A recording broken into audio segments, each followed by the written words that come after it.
and right. start the new topic. Sorry, if I cut out at the beginning there, it's because I'm trying to make some room for the YouTube, so I can actually cut it right there.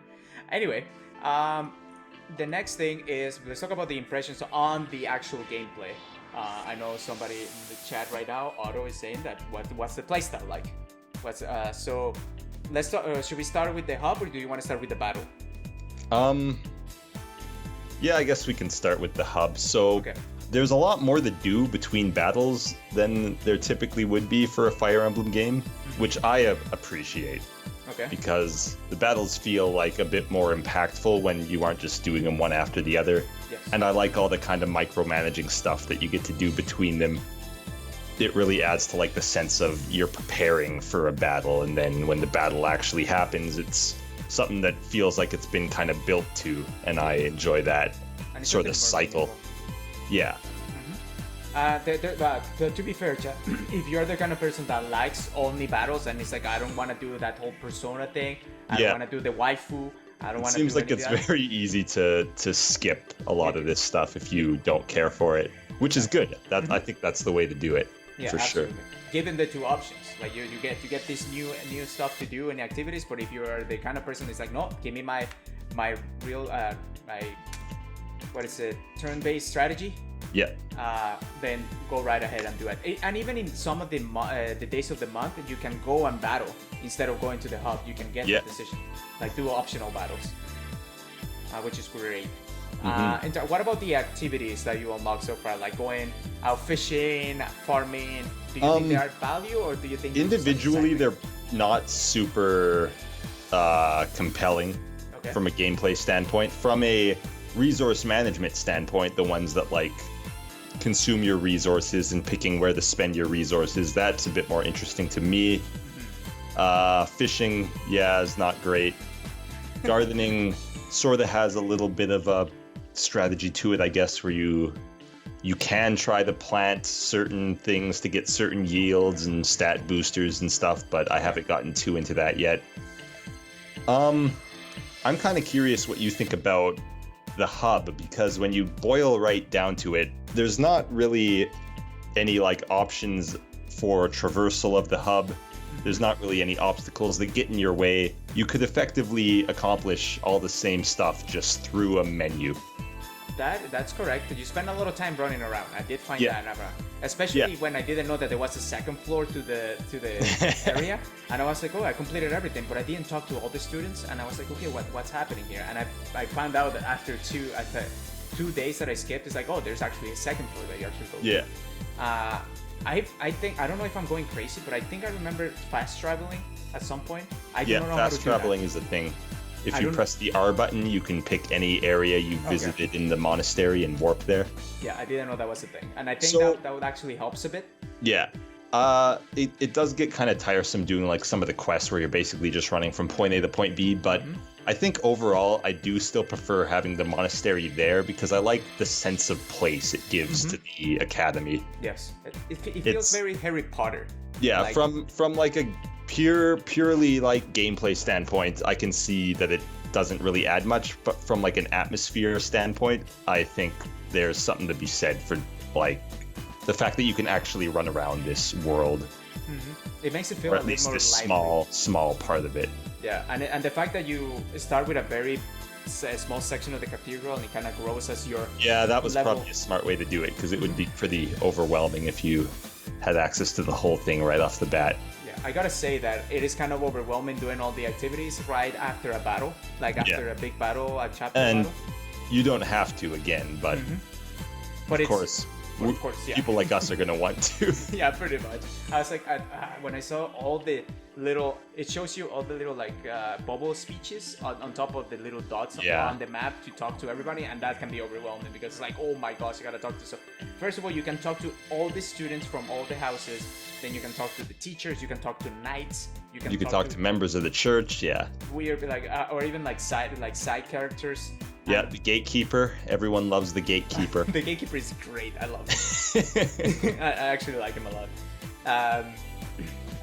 So for me, yes, it's a little bit cumbersome, but they give you the option not to do it. So why like if you don't want to do that, just don't. essentially. What I wanted to find out is what you think. So basically, you get certain points for activities that actually consume some.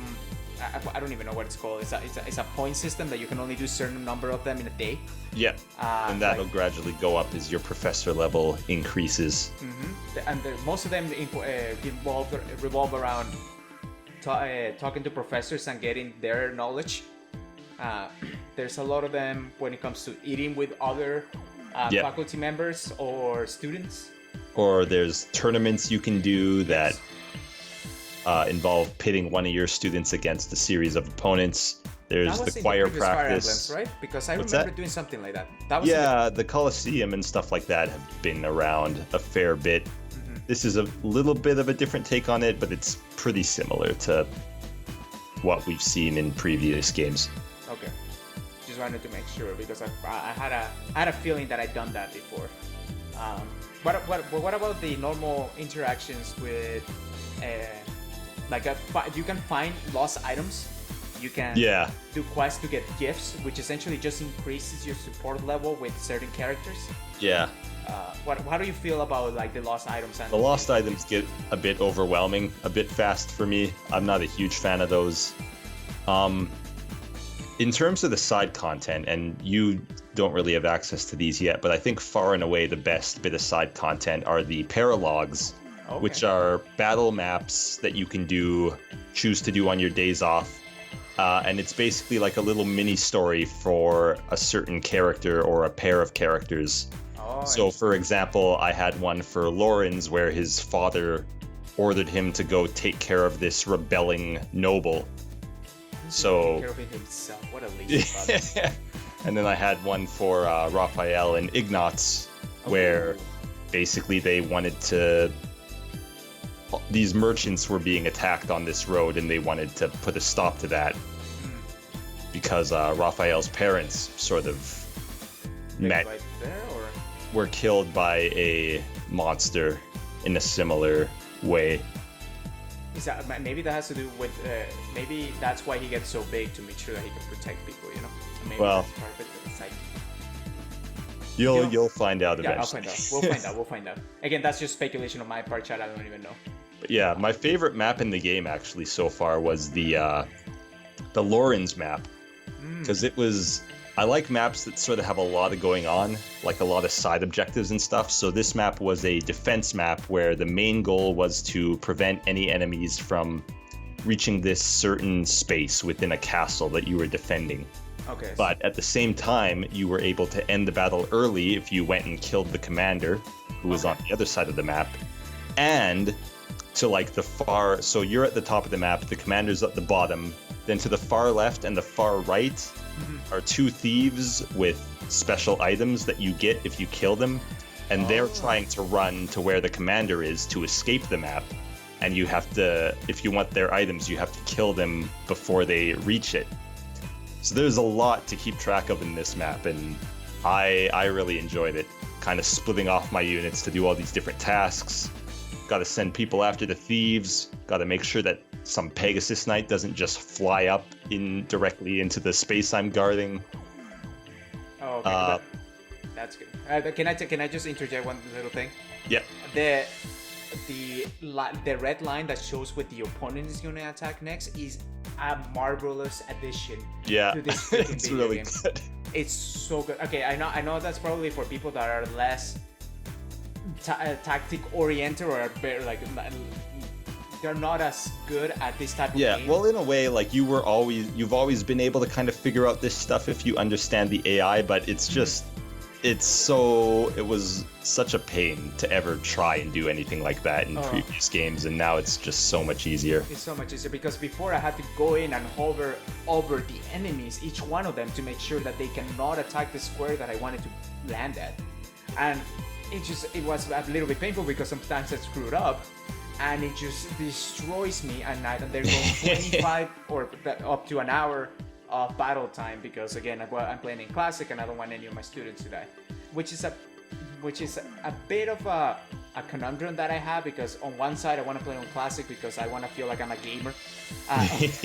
On the other side, I don't want any of my students to die. So if I don't want that, why not play in the normal difficulty? Yeah, then for I me, feel like a wuss. For me, classic basically just keeps me honest. Like I restart if someone dies. Okay. Because I feel like for me personally, I just I guess I played enough of these games that there is pretty much no chance I'm ever gonna lose every single unit on a map. So there's no way for me to lose the game if I play on casual. Okay. So classic is just like, technically I could play on casual and just restart anyway, but yeah. classic basically keeps me honest, so I can't just give up and say yeah. It adds a layer of difficulty to say, it's like, okay, there's actually punishment for screwing up instead of whatever. And I feel like I might get complacent and just start throwing my units around if I played on casual, and then I wouldn't enjoy the game as much. So makes sense. I like that. I like that explanation better than my explanation. To be honest with you. But yeah, I've been playing on a hard classic, and thus far I find this is a pretty damn easy game. Oh, interesting. I've had to use the Divine Pulse all of one time on that map I just talked about. Okay. A Pegasus Knight kind of snuck up on my my avatar and killed your avatar. Wait, yeah. That's a fail condition though. Yeah, well, it does give you the option to Divine Pulse when your avatar dies. So. Oh, interesting. Which wasn't in Shadows of Valentia. I specifically recall having Ulm, the main character, die in Shadows of Valentia, and even though I had a bunch of that game's version of Divine Pulses left, it made me start the map over. And that was frustrating. Yeah. I honestly thought that if the avatar or your house leader, in our case Claude, would die, that means that that's over. Because for me, I did one of my characters died because I'm a potato sometimes and I'm playing the game. Marianne died because I didn't know if I put it in one square that everybody from behind couldn't snuck up on her. It was she's very squishy. They had the fog, so I couldn't see the enemies. Yeah. And I put Fog of War, classic. Yeah.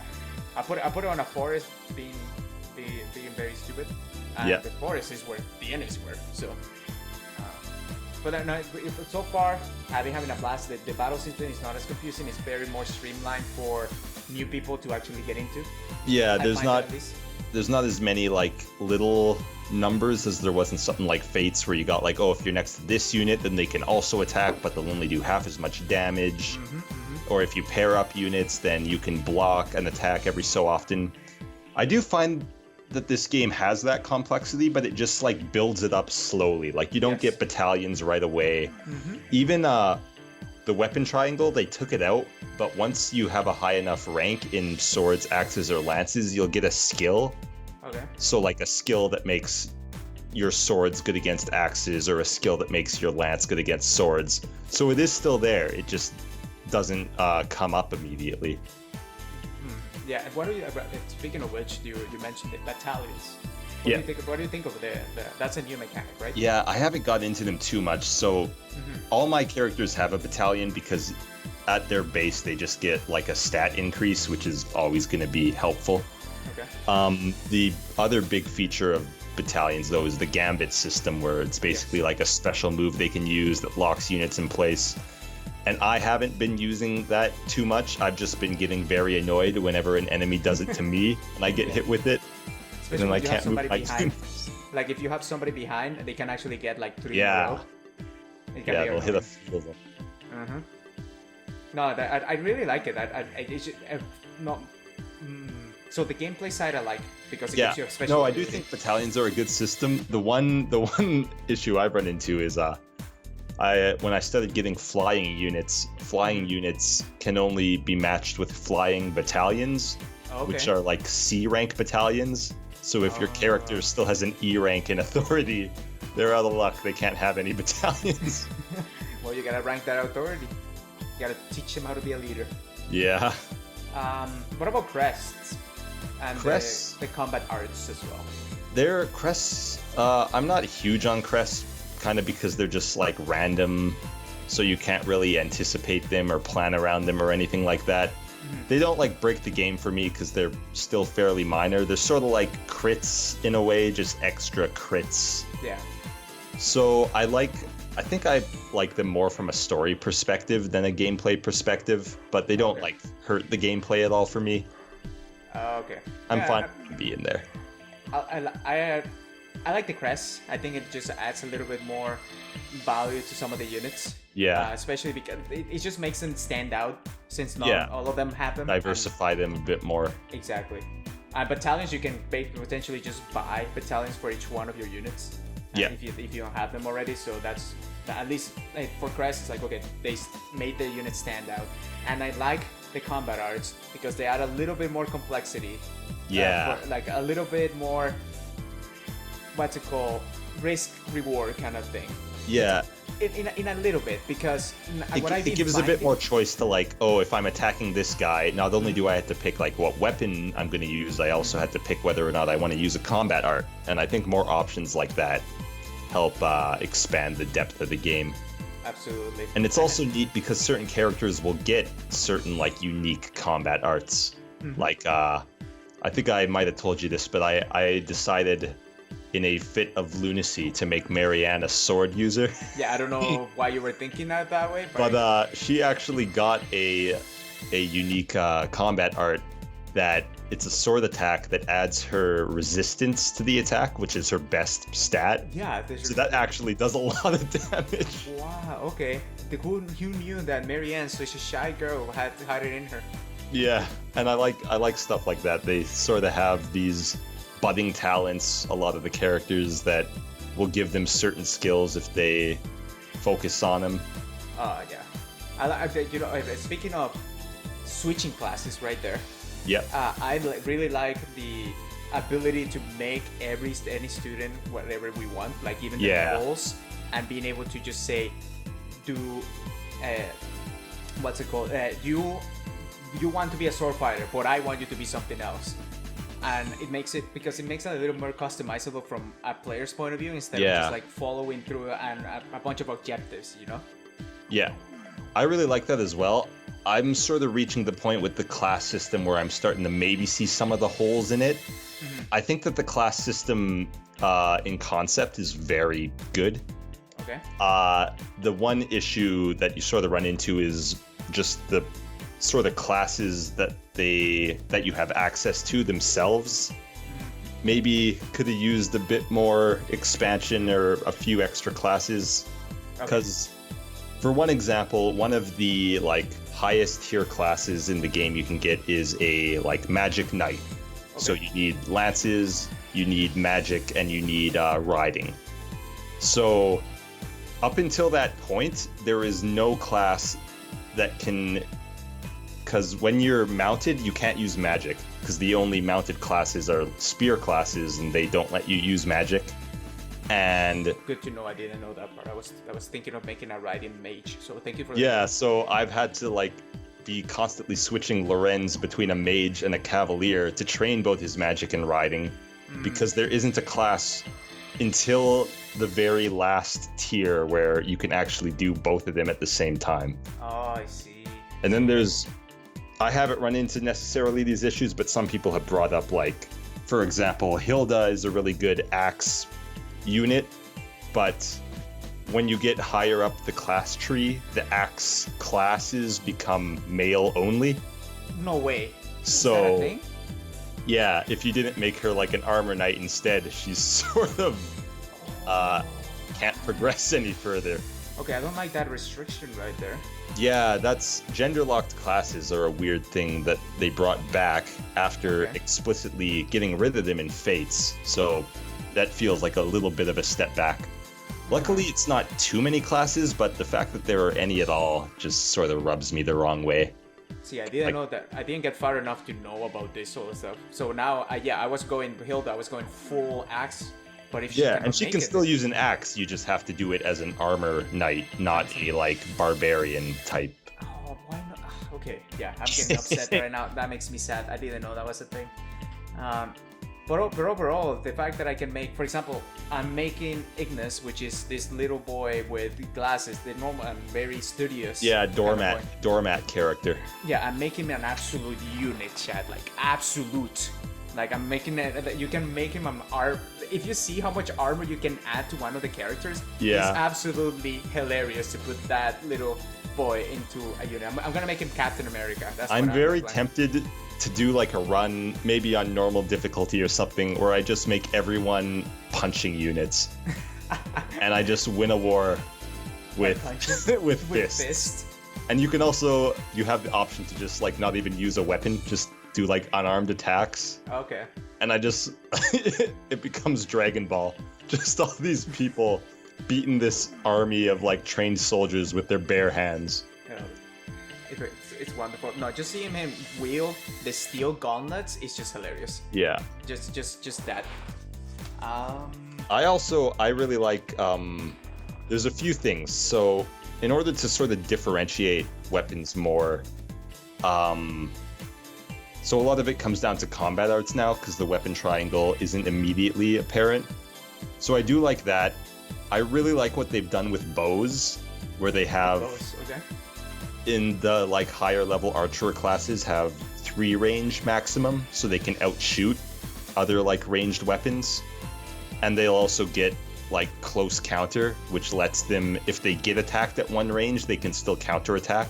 They just can't instigate an attack at 1 range. I like that. Because archers have historically not been the greatest units, and in this game, they're actually really good. They're pretty. They're OP. Well, they have to be. Claude is an archer. Yeah, He's so one of that's the nice favorites. to see. And I also really like that they kept the sort of magic system from Shadows of Valentia, some of it anyways, where you just learn new spells by leveling up, and each character has their own list of spells that they learn. Yeah, it's great. So you could theoretically make an entire team of mages, and just by their nature, they would all have access to different spells. just bring your mages against the knights, and it will be absolute slaughter. Yeah. Which is awesome. Yeah. So I really like, and yeah, magic works differently than weapons now too. It's not just a weapon you equip, it's like you have limited access to your spells, although I have noticed past the first few chapters, you're basically never going to run out of any of your spells. You just have so many uses. Well, you could run out of some of your spells, I guess, but you would never run out of spells in general. I would say that switching a character to another class, to the magic class specifically, because that's what I'm doing with the... what's the girl's name that is very passionate about Gerald? Oh, Leonie? Leonie, yeah, I'm making her... You're making her a mage, really? I'm making her a warlock. I don't know why. Okay. It's in my heart to make her a warlock. And she just learned Fireball, which is one of the spells in there. And it's I think everyone gets fire. Yeah, but this is that with just that spell, it's very hard to train her up to a particular level. I don't know if she was the best choice to make a mage, but we'll probably discuss in a later episode what we did with all our characters and what we did differently. Absolutely. I think since we're running, unless you have something else to say about the gameplay. Yeah, I want to say overall I'm enjoying it. There's some good variety of maps and objectives and stuff, and I love all that stuff in my Fire Emblem. So yeah, overall I'm pretty pleased with